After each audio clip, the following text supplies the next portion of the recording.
naging isang angal, nag-aangat ang isang katulad mo. Hindi ko na kailangan umalis ka na sa aking harapan. Damdamin ko sa'yo ngayon ay naglaho na. Bakit mo yung dahan? Ako'y masyadong nasaktan. Pag-ibig at pagsuyo na kahit lang sa luha, pagbabayaran mo. Energy, big movement.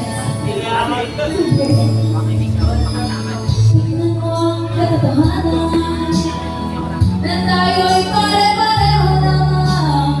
May damdamin ding nasasaktan o puso mo'y